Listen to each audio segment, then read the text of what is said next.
राधे राधे दोस्तों, स्वागत है आप सभी का आपके अपने चैनल सनातन धर्म पर। दोस्तों, नवरात्रि के 9 दिन माता के भक्त माँ शक्ति का पूर्ण श्रद्धा भाव से पूजन करते हैं, व्रत करते हैं और नवरात्रि की अष्टमी अथवा नवमी तिथि में कन्या पूजन करके नवरात्रि व्रत का पारण कर लेते हैं।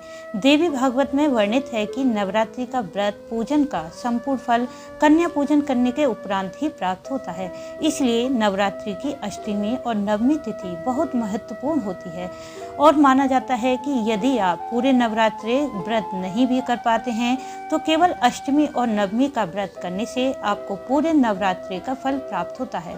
तो आज की वीडियो में मैं आपसे शेयर करने वाली हूं कि साल 2024 में चैत्र मास की अष्टमी और नवमी तिथि कब है, कन्या पूजन करने का शुभ मुहूर्त कब रहेगा, कन्या पूजन की विधि क्या है, व्रत पारण का शुभ मुहूर्त क्या है, कलश विसर्जन कब करना चाहिए, पूजा में प्रयोग होने वाली वस्तुओं का क्या करें।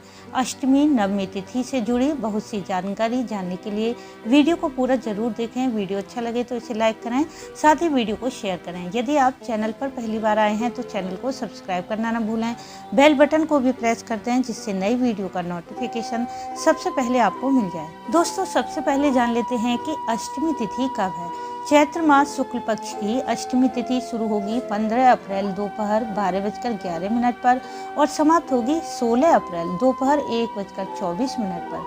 उदया तिथि के अनुसार 16 अप्रैल दिन मंगलवार को अष्टमी का व्रत धारण किया जाएगा।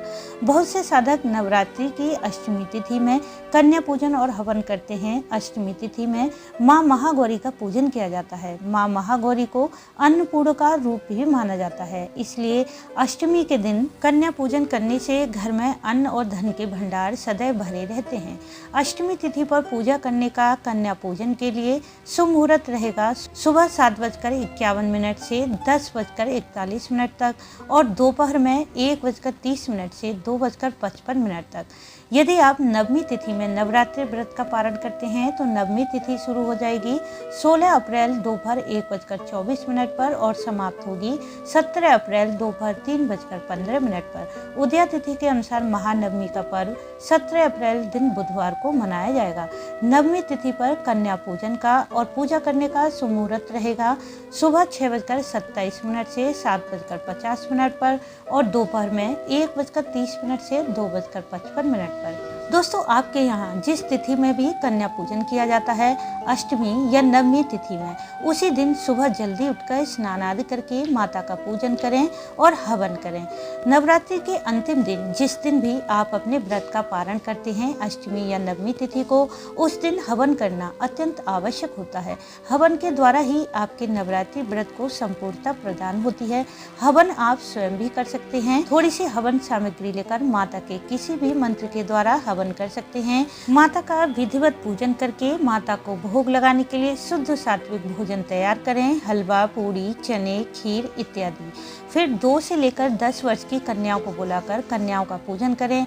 सबसे पहले कन्याओं के पैर धुलाएं, उन्हें साफ स्वच्छ आसन पर बैठाएं। ध्यान रखें, जो भी आसन पर आप कन्याओं को बिठा रहे हैं वह कहीं से भी कटा फटा नहीं होना चाहिए, इस बात का आपको ध्यान रखना है। फिर अक्षत पुष्प रोली से कन्याओं का पूजन करें, उनके सिर पर लाल रंग की चुनरी ओढ़ाएं। तत्पश्चात उन्हें भोजन कराएं। भोजन के उपरांत उन्हें कुछ न कुछ उपहार में दें, कुछ दक्षिणा भी अवश्य दें। उनके पैर छूकर आशीर्वाद लें और माता रानी के नाम का जयकारा कन्याओं से जरूर लगवाएं। जितनी प्रसन्न होकर कन्या आपके घर से विदा होंगी, उतनी ही आपके जीवन में सुख समृद्धि बढ़ेगी, माता की कृपा आपको मिलेगी। कन्याओं के घर से जाते ही उस स्थान पर झाड़ू पोछा ना लगाएं जहां कन्याओं ने भोजन किया है। ऐसा करने से माँ लक्ष्मी आपके घर से चली जाती हैं। आप चाहें तो किसी कपड़े से उस स्थान को थोड़ा बहुत साफ कर सकते हैं, पर वहाँ झाड़ू न लगाएं। अब बात करें कि कलश विसर्जन किस दिन करना श्रेष्ठ होता है, तो भले ही आपके यहाँ अष्टमी के दिन कन्या पूजन और पारण किया जाता है, परंतु कलश का विसर्जन आपको नवमी तिथि में ही करना चाहिए, क्योंकि माँ दुर्गा के 9 स्वरूप हैं।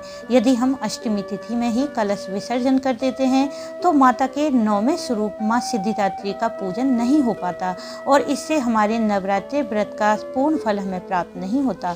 इसलिए अष्टमी पर कलश विसर्जन ना करें। नवमी तिथि में माँ सिद्धिदात्री का पूजन करके बाद में ही कलश विसर्जन करना चाहिए। कलश विसर्जन के लिए सबसे पहले माँ दुर्गा सभी देवी देवताओं से क्षमा प्रार्थना करें कि नवरात्रि के 9 दिन पूजा में, मंत्र जाप में जाने अनजाने कोई भी गलती हुई हो, उसके लिए माता रानी क्षमा करें। और फिर उसके बाद कलश को हिलाएं। कलश में डाला गया सिक्का, हल्दी की गांठ, सुपारी किसी कपड़े में बांधकर अपने पास रख लें। कलश का जल पूरे घर में छिड़क दें। बचा हुआ जल घर की क्यारी या किसी गमले में डाल दें।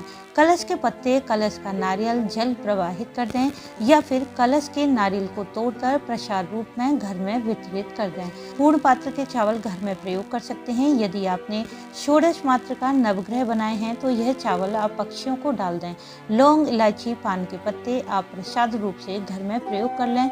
माता पर चढ़ाए गए अक्षत पुष्प जल प्रवाहित कर दें। माता पर चढ़ाई गई सुहाग की सामग्री दान कर दें या फिर स्वयं भी प्रयोग कर सकते हैं। जो आपने ज्वारे वो हैं उनमें से कुछ ज्वारे माता को अर्पित कर दें और कुछ ज्वारे अपने धन रखने के स्थान पर रख दें। बचे हुए ज्वारे चाहे तो जल प्रवाहित कर दें या फिर मिट्टी में दबा दें। चौकी का कपड़ा उठाकर रख लें, इसे अगली बार प्रयोग कर लें।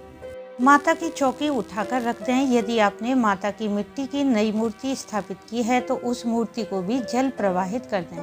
माता पर चढ़ाई प्रत्येक वस्तु श्रद्धा भाव से हटाएं।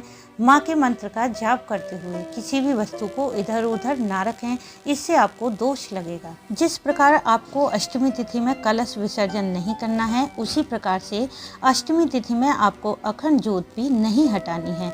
यह अखंड ज्योत भी आप नवमी तिथि की रात तक जलने दें। इससे आपको माँ सिद्धिदात्री की कृपा भी मिलेगी। दोस्तों, माँ भगवती का पूजन अष्टमी और नवमी को करने से भक्तों के सभी कष्ट समाप्त हो जाते हैं, शत्रुओं पर विजय प्राप्त होती है, धन, ऐश्वर्य, संतान, आरोग्यता की प्राप्ति होती है। यह तिथि अत्यंत ही फलदायी होती है। तो उम्मीद है इस वीडियो से आपको लाभ अवश्य मिलेगा। वीडियो अच्छा लगा हो तो इसे लाइक करें, शेयर करें, साथ ही चैनल को सब्सक्राइब कर लें, बेल बटन को प्रेस कर दें जिससे नई वीडियो का नोटिफिकेशन सबसे पहले आपको मिल जाए। वीडियो अंत तक देखने के लिए आपका धन्यवाद। राधे राधे।